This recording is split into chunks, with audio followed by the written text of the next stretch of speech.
Alhamdulillah, alhamdulillahilladzi anzala al-Qur'ana hudan lin-nas wa bayyinatin minal huda wal furqan. Asyhadu an la ilaha illallah wahdahu la syarika lah wa asyhadu anna Muhammadan abduhu wa rasuluhu sallallahu alaihi wasallam la nabiyya ba'da. Allahumma salli wa sallim ala Muhammad wa ala alihi wa ashabihi ajma'in. أما بعد فيا عباد الله أوصيكم وإياي بتقوى الله فقد فاز المتقون. اتقوا الله حق تقاته ولا تموتن إلا وأنتم مسلمون. أعوذ بالله من الشيطان الرجيم. بسم الله الرحمن الرحيم. يا أيها الذين آمنوا كتب عليكم الصيام كما كتب على الذين من قبلكم لعلكم تتقون. صدق الله العظيم. Wahai orang-orang yang beriman, telah diwajibkan kepadamu berpuasa sebagaimana juga diwajibkan kepada orang-orang sebelum kamu, supaya kamu menjadi orang-orang yang bertakwa. Maha benar Allah dengan segala firman-Nya. Quran Surat Al-Baqarah ayat 183. Aku ini mama, guru-guru, alim ulama, bapak-bapak, generasi muda, anak kemenakan, istimewa kepada pengurus musajid, umumnya jamaah Jumat yang dirahmati Allah. Syukur alhamdulillah, kesempatan kini kita masih diberikan kekuatan dan kesehatan sehingga bisa hadir untuk menunaikan salat Jumat berjamaah. Mudah-mudahan kegiatan yang kita lakukan diridai oleh Allah Subhanahu wa taala dan kita mendapatkan barakah, maghfirah dan rahmah danya. Amin ya rabbal alamin.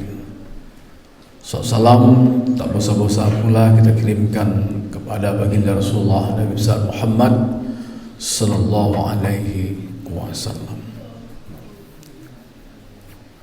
Pada kesempatan yang mulia dan bahagia ini, kita akan memberi tema Sumu Tasihu. Itu hadis yang diriwayatkan oleh Muslim dari sabdanya Rasulullah Muhammad sallallahu alaihi wasallam. Beliau mengatakan, berpuasalah kamu karena dengan berpuasa itu makanya kamu sehat. Kenapa kita diperintahkan untuk mampu menahan makan dan minum? Ada para mufassir mengatakan pemahaman puasa bagi orang yang beribadah di bulan Ramadan itu ada hanya sebatas asyam, belum sampai kepada as-saum.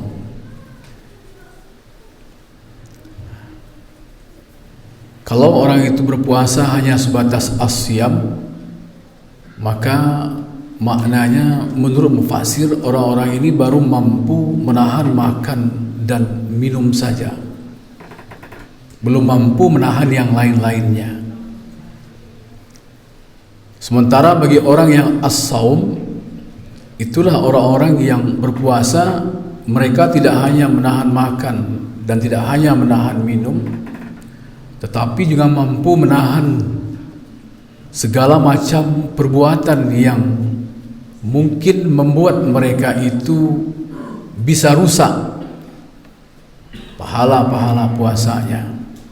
Apakah itu karena ucapannya, apakah itu karena kata-katanya, apakah itu karena penglihatannya, apakah itu karena pendengarannya, atau juga semacam perbuatan kaki dan tangannya.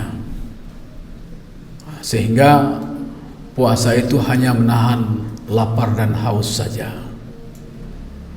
Padahal puasa itu mampu menyehatkan secara lahir maupun secara batin. Orang-orang yang berpuasa itu Kalau betul-betul mereka memaknai puasa itu dengan sebenar-benarnya, maka mereka tidak akan mengharapkan pahala dari Allah Subhanahu wa taala. Bisa saja kalau kita perhatikan, kalau salat ada pahalanya. Kalau salat sendiri diberi pahala 1, sementara salat berjamaah diberi pahala 27. Bahkan Allah juga menyatakan dalam Al-Quran, pahalanya tidak tanggung-tanggung kalau mereka mampu memelihara salat itu. Walladzina hum ala salatihim yuhafizun ulaika fi jannatin mukramun. Itu dalam surah Al-Ma'arij ayat 33-34. Ada pahalanya untuk salat itu. Siapa yang mampu memeliharanya, maka Allah akan berikan dia itu kemuliaan tanpa diminta. Maka Allah akan berikan kepada mereka itu surga tanpa diminta. Begitu pula sedekah. Apapun pahala sedekah itu ada cabang-cabang pahalanya. Semuanya dikasih pahala oleh Allah Subhanahu wa taala. Kalau mereka mampu bersedekah, dikasih pahalanya 100. Dari cabang itu nanti ada 7, tiap-tiap cabang itu melahirkan pahala 100, maka dikalikan 700. Maka kebaikan-kebaikan yang kita lakukan itu semuanya ada ganjarannya, jelas. Sehingga Allah katakan melalui sunnah Rasulullah Muhammad SAW dalam sebuah hadis muttafaqun alaih, as-sakhiyyu qaribun minallah, qaribun minan nas, ba'idun minan nar, qaribun minal jannah. Kalau orang itu pemurah mereka, maka dia dekat dengan Allah. Orang yang pemurah disenangi manusia, orang yang pemurah itu dijauhi untuk mereka neraka, dan orang yang pemurah itu dekat untuknya ke surga. Jadi ada pahalanya. Begitu pula di bulan Ramadan kita lihat orang baca Quran, tadarus, itu juga ada pahalanya. 1 huruf pahalanya sekian, 1 kalimah pahalanya sekian. Ada tingkatan-tingkatan pahalanya. Tapi berbeda dengan puasa, as-saum atau as-siyam. Karena balasannya bukan pahala di sisi Allah. Karena Allah sendiri yang mengakui itu dalam sebuah hadis qudsi yang sahih. Apa kata Rasulullah? Sumu tasihu. Dan Allah pun mengatakan, sumuli wa ana ajzi bih. Berpuasalah kamu, dengan puasa itu kamu sehat. Berpuasalah kamu, kata Allah, karena dengan puasa itu akulah yang akan membalasinya. Maka yakinlah kepada kita orang-orang yang berpuasa, karena Allah pasti akan memberikan kekuatan. Allah pasti akan memberikan kesehatan, baik secara lahir maupun itu dilakukan secara batin kita. Tidak ada istilahnya orang yang berpuasa itu akan mendapatkan suatu kelemahan pada badannya, suatu kelemahan pada jiwanya. Malahan dengan hal yang semacam itu malah bertambah kuat fisiknya, bertambah kuat jiwanya. Sehingganya Nabi pun mengatakan, bagi orang-orang yang berpuasa itu selama di bulan puasa Ramadan seperti ini, disampaikan oleh Rasulullah, as-siyamu junnah, rawahu Muslim. Malahan Nabi pun mengatakan, bagi orang yang berpuasa itu, puasa itu bisa menjadi antibodi kalau di dunia kesehatan.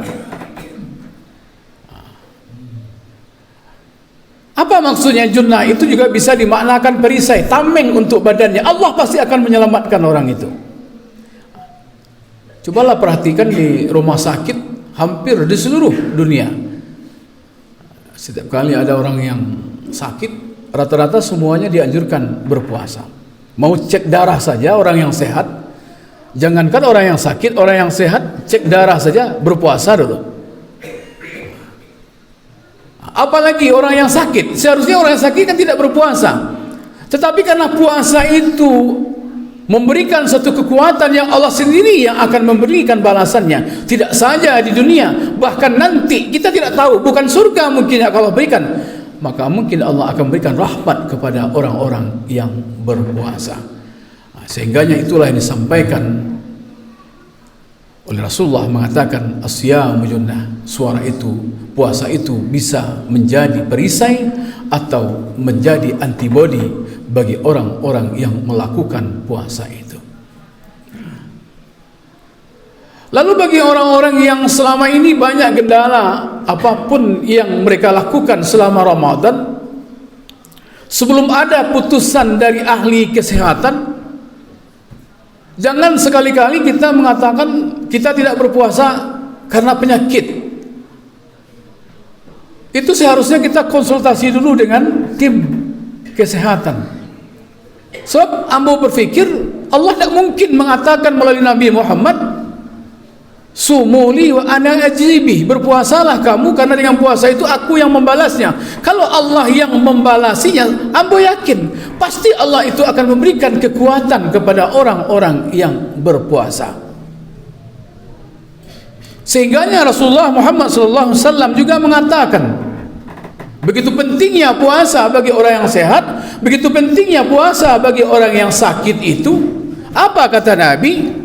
Qala Rasulullah sallallahu alaihi wasallam, likulli syai'in zakah wa zakatul jasad as-shaum.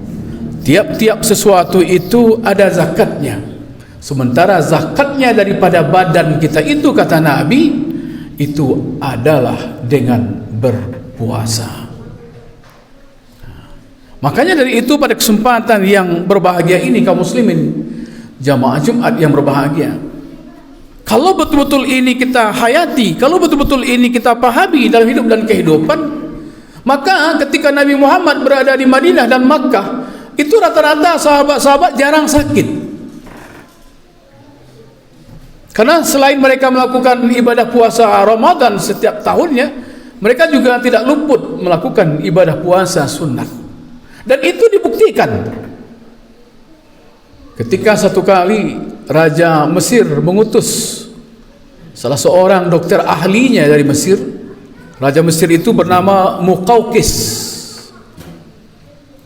Maka dia memberikan kepada orang-orang Arab Mekah dan Madinah ketika itu untuk memberikan pelayanan gratis terhadap kesehatan. Diutuslah dokter ahli mereka dari Mesir.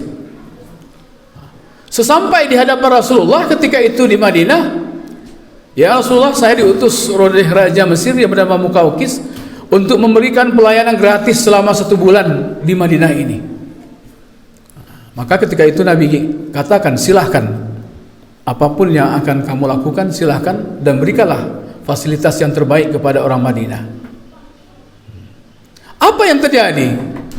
Ketika tabib dari Mesir itu mengobati orang Madinah, ternyata sudah 1 minggu dia berada di pos kesehatannya, tidak ada satupun orang Madinah yang datang ke tempatnya berobat. Dan dia coba pula melihat ke tempat yang lain, juga tidak ada orang yang datang berobat. Jangankan ke tempatnya, ke tempat yang lain juga tidak ada. Sampai 2 minggu, sampai 3 minggu, sampai hampir 1 bulan. Sehingga tabib dari Mesir itu berpikir, ini kalau lama-lama saya di sini, bukan orang Madinah yang sakit, malahan saya yang sakit. Karena dia dokter tapi tidak ada yang mau diobati. Untuk menghilangkan penasarannya, sebelum dia meninggalkan Madinah, lalu dia berpamitan kepada Rasulullah, namun dia bertanya kepada Nabi Muhammad, ya Rasulullah, sudah sebulan saya di sini, saya sudah coba untuk memfasilitasi dengan sebaik-baiknya untuk pengobatan orang Madinah, tapi tidak satu orang pun yang datang berobat kepada saya. Lalu orang tadi bertanya kepada Rasulullah, ya Rasulullah, apa yang menyebabkan orang Madinah ini sehat sehingganya tidak ada yang sakit? Maka Nabi dengan tersenyum menjawab kepada orang Madinah tadi, nahnu qaumun la na'kulu hatta najua wa idza akalna la nasba.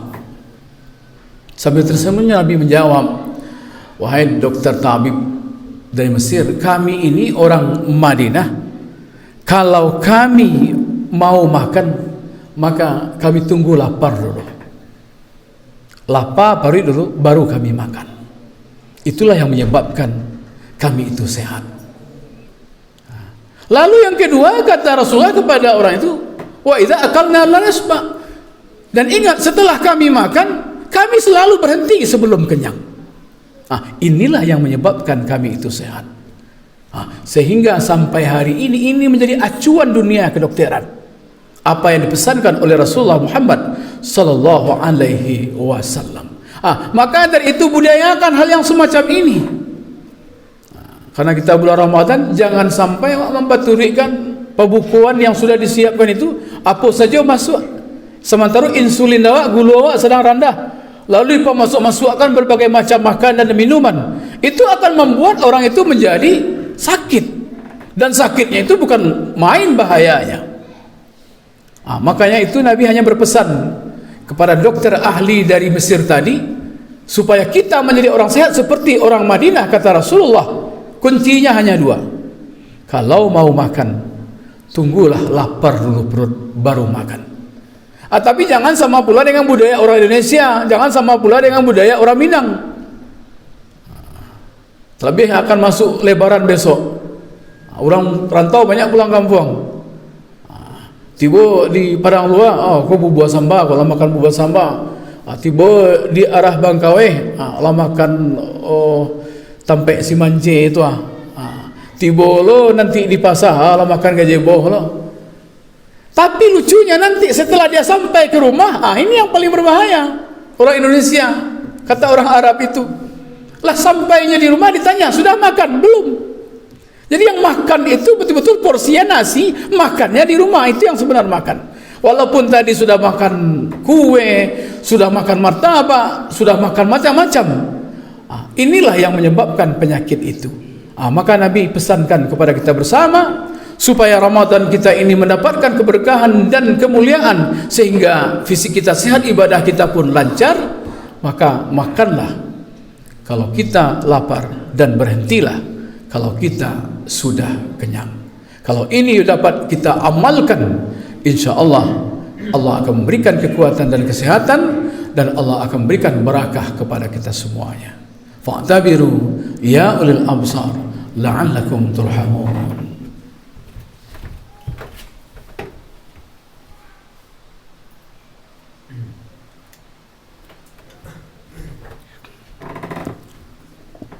Alhamdulillahilladzi khalaqal insana fi ahsani taqwim. Asyhadu an la ilaha illallah wa asyhadu anna Muhammadar Rasulullah sallallahu alaihi wasallam la nabiyya ba'da. Allahumma salli wa sallim ala Muhammad wa ala alihi wa ashabihi ajma'in. Amma ba'du, fa ya ibadallah usikum wa iyaya bittaqwallah faqad faza al-muttaqun. Ittaqullaha haqqa tuqatih wa la tamutunna illa wa antum muslimun. أعوذ بالله من الشيطان الرجيم. بسم الله الرحمن الرحيم. والعصر إن الإنسان لفي خسر إلا الذين آمنوا وعملوا الصالحات وتواصوا بالحق وتواصوا بالصبر. صدق الله العظيم. إن الله وملائكته يصلوا على النبي يا أيها الذين آمنوا صلوا عليه وسلموا تسليما. اللهم صل على محمد وعلى آل محمد كما صليت على إبراهيم وعلى آل إبراهيم وبارك على محمد وعلى آل محمد كما باركت على إبراهيم وعلى آل إبراهيم في العالمين إنك حميد مجيد. اللهم اغفر للمسلمين والمسلمات والمؤمنين والمؤمنات الأحياء منهم والأموات. اللهم اغفر لنا ولوالدينا وارحمهما كما ربيانا صغارا. اللهم أرنا الحق حقا وارزقنا اتباعه وأرنا الباطل باطلا وارزقنا اجتنابه. ربي هب لنا من الصالحين. ربنا آتنا في الدنيا حسنة وفي الآخرة حسنة وقنا عذاب النار. عباد الله، إن الله يأمر بالعدل والإحسان وإيتاء ذي القربى وينهى عن الفحشاء والمنكر والبغي يعظكم لعلكم تذكرون ولذكر الله أكبر.